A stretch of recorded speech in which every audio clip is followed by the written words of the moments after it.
बिरादरानी मिल्लत इस्लामिया, अल्लाह रब्बुल इज़्ज़त का फरमान अलीशान है, क़द अफ़लह मन तज़क्का, कामयाब हो गया वो जिसने अपने नफ्स का, अपने दिल का तज़किया किया, जिसने अपने दिल को साफ किया, जिसने अपने दिल को सुथरा किया।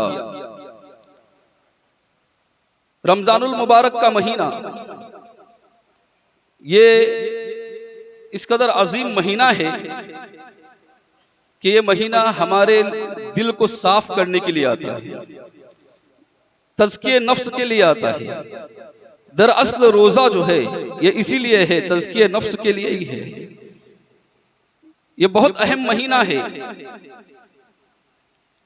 इस महीने की जितनी कद्र की जाए उतनी कम है, लेकिन बहुत सारे लोग हम में ऐसे भी हैं जो इस महीने की कद्र नहीं करते।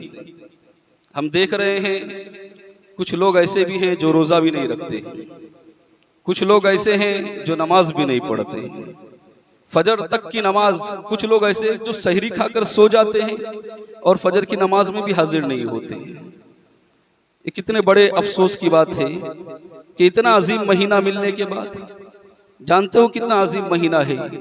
रिवायत में आता है कि जिस तरह जनाबी याकूब अलैहिस्सलाम के 12 बेटे थे, उन 12 बेटों में हज़रत याकूब अलैहिस्सलाम जनाबे यूसुफ से जैसी मोहब्बत करते थे, इसी तरह अल्लाह तबारक व तआला इन 12 महीनों में रमज़ान से मोहब्बत फरमाता है, रमज़ानुल मुबारक से मोहब्बत फरमाता है। अब ज़रा अंदाज़ा लगाएं कि सोचे, एक मिसाल के लिए बताया गया कि जनाब याकूब अलैहिस्सलाम हज़रत यूसुफ अलैहिस्सलाम से कितनी मोहब्बत करते थे, उसी तरह रमज़ान से मोहब्बत होती है। और फरमाया आगे कि जिस तरह जनाबे यूसुफ अलैहिस्सलाम की भाइयों के तौबा को अल्लाह तबारक व तआला ने यूसुफ अलैहिस्सलाम के सदक़े में कबूल किया, बिल्कुल इसी तरह 11 महीने इंसान जो गुनाह करता है, अल्लाह रमज़ान के सदक़े में उसकी तौबा को कबूल फरमाता है, रमज़ान के सदक़े उसके गुनाहों को माफ़ फरमाता है। इतना अजीम महीना है जो हमारे लिए मग़फ़िरत का ज़रिया बनकर आया है, जो मग़फ़िरत का परवाना लेकर आया है।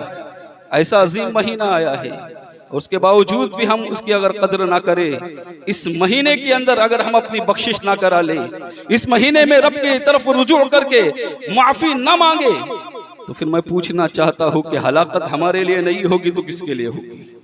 यही हलाकत का सबब है, यही बर्बादी और तबाही का सबब है कि इतना अजीम महीना अता करने के बाद भी हम उसकी कद्र मंजिलत को नहीं समझ सके, हम अपनी बख्शिश और मग़फ़िरत नहीं करा पाए। बिरादरान मिल्लत इस्लामिया, इंसान इस महीने में भी गुनाह कर रहा है जबकि वो जानता है कि शयातीन कैद कर दिए गए हैं। शयातीन जो हैं ये कैद कर दिए गए, सरकश जिन्नात ये सब कैद हो जाते हैं। 11 महीने तो बहाना था इंसान के पास कि शैतान बहकाता है इसलिए इंसान गुनाह करता है, लेकिन जैसे ही रमजानुल मुबारक का चांद तुलू हुआ, अल्लाह तबारक व तआला ने फरिश्तों को हुक्म दिया कि शयातीन को कैद कर दिया जाए। जब शयातीन कैद हो गए हैं, फिर भी इंसान गुनाह से बाज नहीं आ रहा है, फिर भी इंसान गुनाह कर रहा है, फिर भी इंसान नमाज़ें छोड़ रहा है, फिर भी मुसलमान रोजे नहीं रख रहा है। वजह क्या है? तो एक बात याद रखना, शैतान अपनी जगह वसवसे डालने के लिए है, इसमें कोई शक नहीं, कुरान और हदीस से साबित है। लेकिन उससे बड़ा शैतान अगर जो है, जिसने शैतान को शैतान बनाया, वो तो पहले इब्लीस था ना। इब्लीस मुअल्लिमुल मलाइका था। रुए जमीन पर अगर उसके सजदों को नापा जाए तो कोई हिस्सा ऐसा बाकी नहीं होगा जहां पर उसका सजदा ना हो। इतनी इबादत कर चुका था, इतना मुत्तकी था, तकवा शिआर था, लेकिन उसको शैतान किसने बनाया? तब जानते हो उसको शैतान बनाने वाला उसका नफ्स था। वही आज हमारे साथ है। अब भी जो नफ्स है यही हमें रोजा रखने नहीं देता है। ये नफ्स अम्मारा ही है जो हमें गुनाहों की तरफ रमजानुल मुबारक में भी मुलव्विस कर रहा है। यही नफ्स अम्मारा है जो हमको गुनाह की तरफ हाँक रहा है, गुनाह की तरगीब दे रहा है। और हकीकत में नफ्स के साथ जिहाद करना, नफ्स के खिलाफ काम करना, यही जिहाद अकबर है। मेरे आका अलैहिस्सलातु वस्सलाम एक मर्तबा जंग से तशरीफ ला रहे थे, जंग से वापस आ रहे थे। अल्लाह के रसूल ताजदार मदीना सल्लल्लाहु अलैहि वसल्लम ने सहाबाए किराम रिदवानुल्लाहि ताला अलैहिम अजमईन से फरमाया, कहे मेरे सहाबियों, हम लौट रहे हैं जिहाद असगर से जिहाद अकबर की तरफ, यानी जंग से लौट रहे थे, लिहाजा उससे बढ़कर जिहाद क्या हो सकता है, बहुत बड़ा जिहाद करके आए थे। तो सहाबाए किराम रिदवानुल्लाहि ताला अलैहिम अजमईन ने अर्ज किया, या रसूलल्लाह सल्लल्लाहु ताला अलैहि वसल्लम, अभी जो हम आए हैं ये अगर जिहाद असगर है तो फिर जिहाद अकबर क्या है, बड़ा जिहाद क्या है? तो अल्लाह के रसूल सल्लल्लाहु अलैहि वसल्लम ने फरमाया, अपने नफ्स के खिलाफ जिहाद करना ये जिहाद अकबर है, ये जिहाद अकबर है। आज हम जो रमजानुल मुबारक का महीना पाने के बाद भी आज हम जो बंदगी नहीं कर रहे हैं, रोजे जो छोड़ रहे हैं, जो आज भी गुनाहों के अंदर मुलव्विस है, जानते उसकी वजह यही है कि नफ्स अम्मारा हमारे साथ लगा हुआ है। कुरान फरमाता है, कद अफलह मन तज़क्का, कामयाब हुआ वो इंसान जिसने अपने नफ्स को सुथरा किया, जिसने अपने दिल को पाक किया, जिसने अपने दिल को साफ किया। बिरादरान मिल्लत इस्लामिया, अल्लाह तबारक व तआला ने 3 तरह की मखलूकात को पैदा फरमाया। वैसे तो बहुत सारी मखलूकात है उसकी, बेशुमार मखलूकात है, लेकिन 3 मखलूकात जो हैं ये बड़ी मशहूर है, अहम है। एक है उसमें फरिश्तों की जमात, एक है इंसानों की जमात, और एक है जानवरों की जमात। ये 3 है। फरिश्तों की जमात है, इमाम गजाली रहमतुल्लाहि ताला अलैहि किमियाई सआदत में से लिखते हैं, फरमाते 3 तरह की मखलूकात है। फरिश्तों की जमात है, इंसानों की जमात है, और जानवरों की जमात है। फिर फरमाते हैं कि फरिश्ते वो हैं जो एक लम्हा भी अल्लाह की नाफरमानी नहीं करते। वजह क्या है? अल्लाह ने उन्हें अक्ल दिया शऊर दिया है, अक्ल शऊर दिया है, अक्ल दी है, लेकिन उन्हें शहवत नहीं दी, उन्हें नफ्स अम्मारा नहीं दिया जो गुनाह की तरफ ले जाए। ये फरिश्तों का आलम है। और जानवरों का हाल ये है कि अल्लाह तबारक व तआला ने उनमें शहवत रखी है, उनमें नफ्स रखा है, शहवत मौजूद है उनमें, लेकिन उन्हें अक्ल नहीं दी है। लेकिन हम और आप ही हजरत इंसान, जिसके बारे में फरमाया कि अल्लाह ने इंसान को अक्ल भी दी है और शहवत भी दी है। इंसान को दोनों चीज, जो फरिश्ते वाली चीज है वो भी दी है इंसान को, जो जानवरों वाली चीज है वो भी है। फरिश्तों को अक्ल है, शहवत नहीं, जानवरों को शहवत है, अक्ल नहीं। लेकिन इंसान ऐसा है जिसे अल्लाह तबारक व तआला ने अक्ल भी दी है और शहवत भी दी है। इमाम गजाली रहमतुल्लाहि ताला अलैह आगे लिखते हैं कि सुनो आगे, कि अगर इंसान अपनी शहवत पर अक्ल को गालिब कर दे, यानी अक्ल जो बताए अक्ल के मुताबिक अमल करे, यानी सही मानों में शरीयत मुस्तफ़ा पर अमल करे, तो और शहवत जो है उस पर कभी गालिब ना आए, तो फिर उसके अंदर फरिश्तों जैसी सिफत पैदा हो जाती है, फरिश्तों जैसी सिफत पैदा हो जाती है। क्योंकि फरिश्ते हैं जो, बल्कि फरिश्तों से भी अफजल, कुछ फरिश्तों से भी अफजल हो जाता है इंसान। वजह क्या है? क्योंकि अल्लाह ने शहवत दी थी, फरिश्तों को शहवत नहीं थी, सिर्फ अक्ल थी। उसके बावजूद भी अगर इंसान को शहवत होने के बावजूद भी अगर वो शहवत पर गालिब आ जाए और शहवत पर कंट्रोल कर ले, नफ्स पर कंट्रोल कर ले, तो फरिश्तों जैसा मकाम हासिल कर लेता है। लेकिन इसके बरअक्स, क्योंकि अल्लाह तबारक व तआला ने इंसान को अक्ल दी है और जानवरों को अक्ल नहीं दी है, और अगर इंसान पर शहवत गालिब आ जाए तो फिर इंसान जानवरों से भी बदतर हो जाता है। उलाइका कल अनआम, कुरान फरमाता है वो लोग जानवरों की तरह, उलाइका कल अनआम बल हुम अदल, बल्कि उससे भी गए गुजरे हैं, उससे भी ज्यादा गुमराह है। उलाइका कल अनआम बल हुम अदल। ब्रदरान मिल्लत इस्लामिया, तो ये नफ्स ही है जिस पर कंट्रोल करना ये बेहद निहायत जरूरी है। और रमजान के रोजे का असल मकसद ही यही है कि नफ्स पर कंट्रोल हो जाए। या अय्युहल्लज़ीना आमनू कुतिबा अलैकुमुस्सियामु कमा कुतिबा अलल्लज़ीना मिन क़ब्लिकुम लअल्लकुम तत्तक़ून। ऐ ईमान वालो, तुम पर रोजे फर्ज किए गए जैसे तुमसे अगलों पर फर्ज हुए थे, लअल्लकुम तत्तकून, कहीं तुम्हें परहेजगारी मिले, तकवा मिले। ये तकवा क्या है? दरअसल ये तकवा नफ्स पे कंट्रोल का ही तो नाम है, नफ्स पर लगाम का ही नाम है। यही तकवा है असल में। जिसने अपने नफ्स पर कंट्रोल कर लिया वही कामयाब होगा। आप सोचेंगे कि रोजे से नफ्स पर कैसे कंट्रोल होता है, तो आप सोचिए, देखिए कि रोजे पर इस तरह से कंट्रोल होता है नफ्स पे रोजे से कि एक इंसान, उसके सामने सारी चीजें मौजूद है, खाना है, उसके सामने पानी है, और उसके सामने फ्रूट है, और उसके सामने तमाम ग़िज़ाएं मौजूद है, लेकिन उसके बावजूद भी कोई देखने वाला भी नहीं है, और हाल ये है तन्हा भी है, लेकिन उसका हाथ कभी नहीं बढ़ेगा अगर वो रोजे से है तो, कभी उसे खाएगा नहीं। क्यों?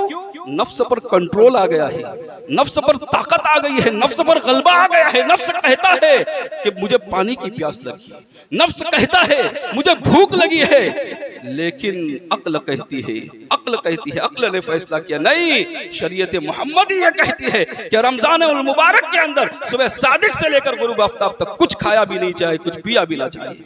और ये नफ्स और अक्ल का मामला जानते हो, इसके बारे में बताया गया कि जब अल्लाह तबारक व तआला ने अक्ल को पैदा फरमाया, अक्ल को अल्लाह रब्बुल इज्जत ने पैदा फरमाया, तो उसे अल्लाह की बारगाह में पेश किया गया।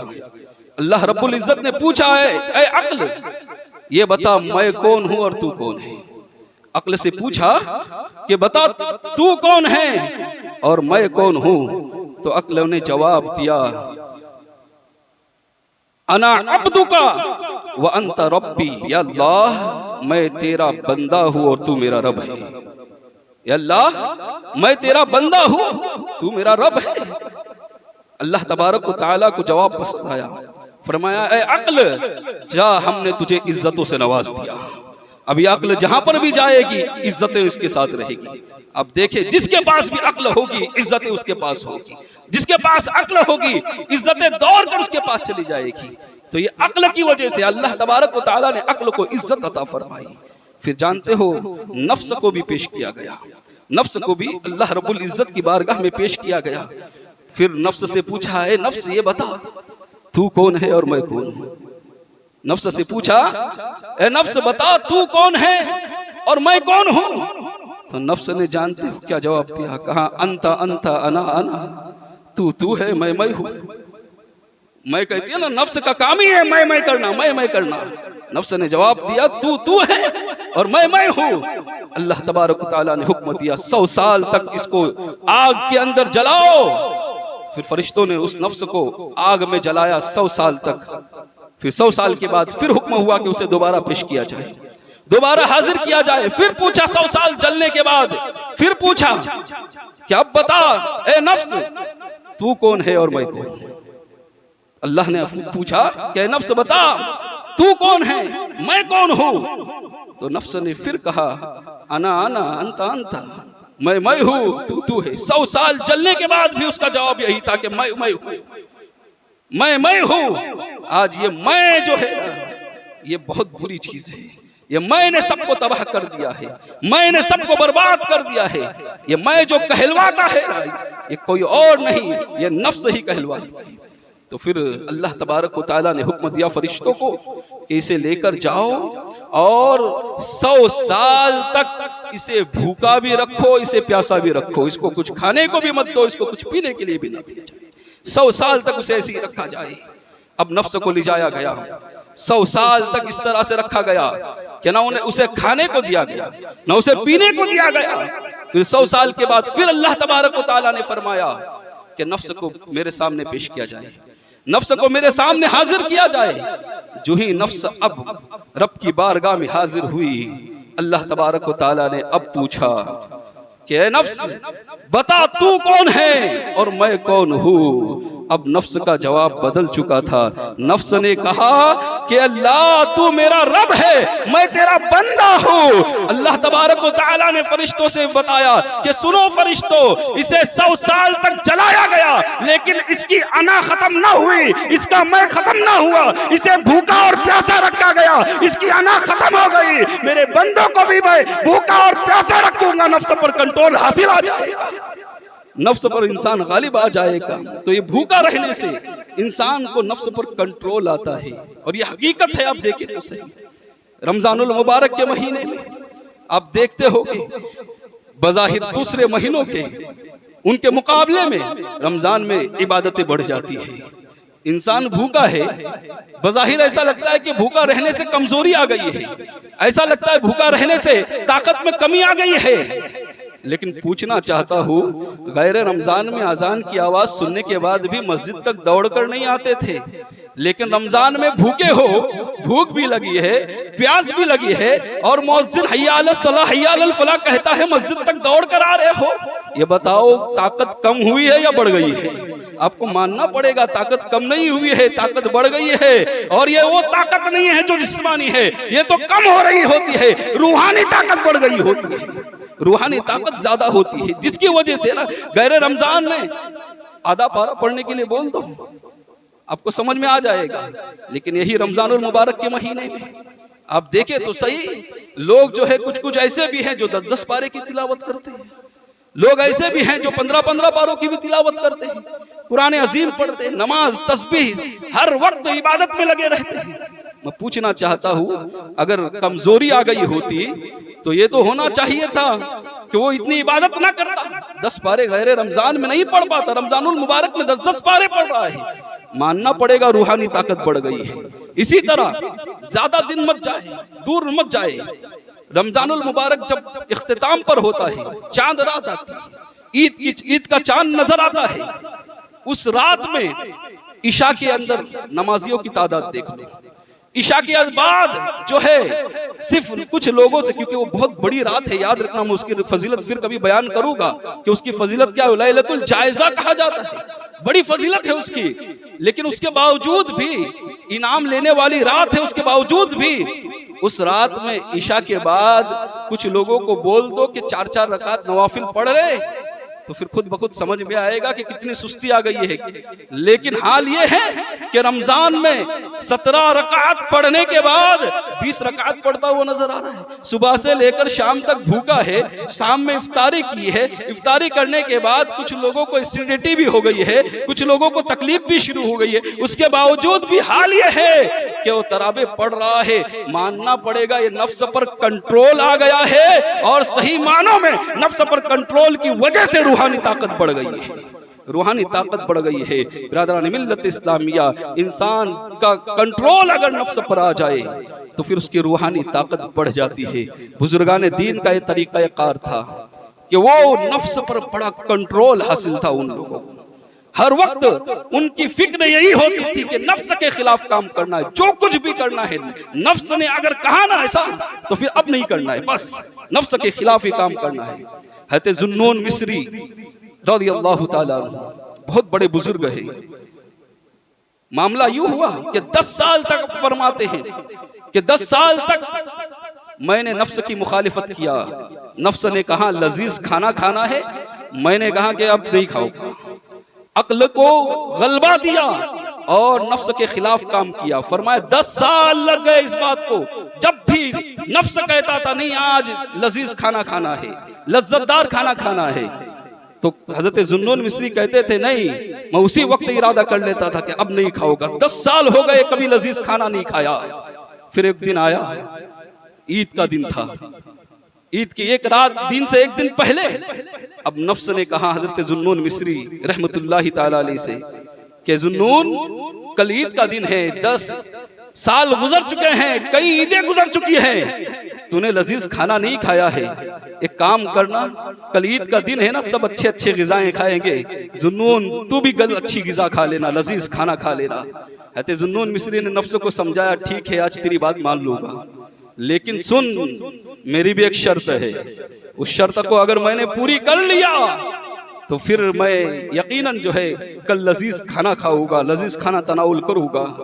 नफ्स ने पूछा कौन सी शर्त है?